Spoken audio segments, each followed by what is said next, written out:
हाय guys, मैं हूं Parmeshwari Paikra. Welcome to my YouTube channel Paikra LLB में आपका स्वागत है। प्लीज़ मेरे वीडियो को देखने के साथ साथ लाइक शेयर एवं सब्सक्राइब जरूर करिएगा। सर्वोच्च न्यायालय के माननीय मुख्य न्यायाधीश यू ललित ने अगले चीफ जस्टिस के पद के लिए माननीय DY चंद्रचूड़ जी के नाम की सिफारिश की थी। जस्टिस DY चंद्रचूड़ जी 9 नवंबर 2022 को भारत के मुख्य न्यायाधीश के रूप में शपथ ग्रहण किया है और हमारे देश के 50वें CJI बन गए हैं। हमारे देश के इतिहास में पहली बार ऐसा हुआ है कि चीफ जस्टिस का बेटा चीफ जस्टिस बना है, क्योंकि उनके पिता YV चंद्रचूड़ जी चीफ जस्टिस रह चुके हैं। जस्टिस चंद्रचूड़ जी अपने कई महत्वपूर्ण फैसले के रूप में जाने जाते हैं। जस्टिस चंद्रचूड़ जी द्वारा दिए गए 5 महत्वपूर्ण फैसले के बारे में हम चर्चा करेंगे।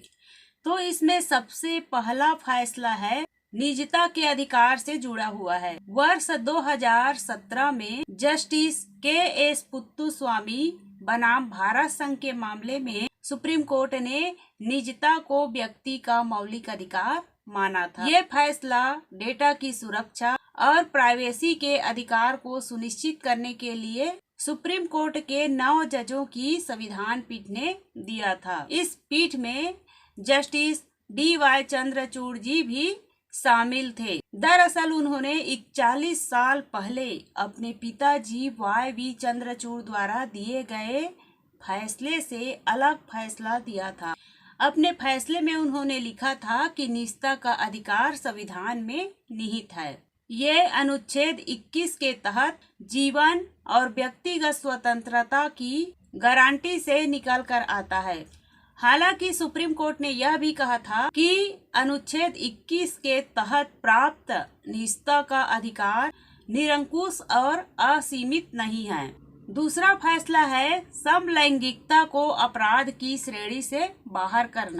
सुप्रीम कोर्ट द्वारा IPC की धारा 377 को खत्म करने वाले फैसले में भी जस्टिस चंद्रचूड़ जी शामिल थे। धारा 377 को सबसे पहले सन 1994 में चुनौती दी गई थी। 6 सितंबर 2018 को इस पर फैसला सुनाते हुए माननीय सुप्रीम कोर्ट ने समलैंगिकता को अपराध की श्रेणी से बाहर कर दिया था।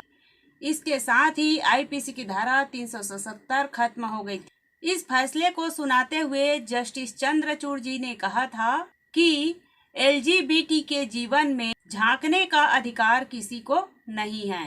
तीसरा फैसला है IPC की धारा 497 का समाप्त किया जाना। सुप्रीम कोर्ट में 10 अक्टूबर 2017 को एक याचिका दायर कर दावा किया गया था कि धारा 497 पुरुषों से भेदभाव करती है और संविधान के आर्टिकल 14, 15 और 21 का उल्लंघन करती है। इस पर सुनवाई करते हुए सुप्रीम कोर्ट ने 27 सितंबर 2018 को धारा 497 को असंवैधानिक करार दे दिया। इस धारा के तहत विवाहेतर संबंधों अर्थात एडल्ट्री को अपराध बताया गया था। कोर्ट ने पाया था कि IPC की धारा 497 जो कि व्यभिचार से जुड़ा था, संविधान के अनुच्छेद 14, 15 और 21 का उल्लंघन है। इस फैसले में भी जस्टिस चंद्रचूड़ जी शामिल थे। अगला पॉइंट है अयोध्या विवाद पर भी उनका फैसला काफी महत्वपूर्ण था। जस्टिस चंद्रचूड़ जी सुप्रीम कोर्ट के उस बेंच में भी शामिल थे जिसने अयोध्या विवाद पर फैसला दिया था। 9 नवंबर 2019 को 5 जजों की संविधान बेंच ने विवादित जमीन को हिंदू पक्षकारों को सौंपने का आदेश सुनाया था और साथ ही कोर्ट ने ये माना था कि 6 दिसंबर 1992 को बाबरी मस्जिद को गैर कानूनी तरीके से गिराया था और मुसलमानों के मस्जिद के लिए अयोध्या में ही 5 एकड़ जमीन उपलब्ध करवाने का निर्देश दिया था। और उनका अंतिम फैसला है अविवाहित महिलाओं को भी सुरक्षित गर्भपात करने का अधिकार। जस्टिस DY चंद्रचूड़ जी ने हाल ही में अपने एक फैसले में कहा था, जो पिछले महीना का है, अविवाहित महिलाओं को भी 20 से 24 सप्ताह के भीतर गर्भपात करवाने का अधिकार है।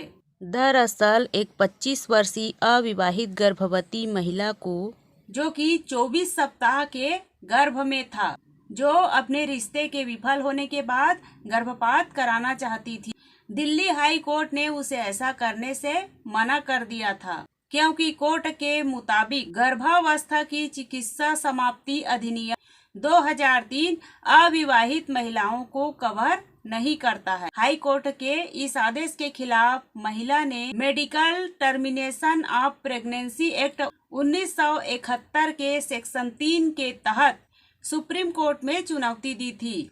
इस महिला की याचिका पर सुनवाई करते हुए सुप्रीम कोर्ट ने माना कि एक अविवाहित महिला को सुरक्षित गर्भपात के अधिकार से वंचित करना भारतीय संविधान के अनुच्छेद 21 के तहत उसकी व्यक्तिगत स्वायत्तता और स्वतंत्रता का उल्लंघन है। इस प्रकार जस्टिस D.Y. चंद्रचूड़ जी अदालत के बाहर अपने फैसले को लेकर काफी चर्चे में रहते हैं।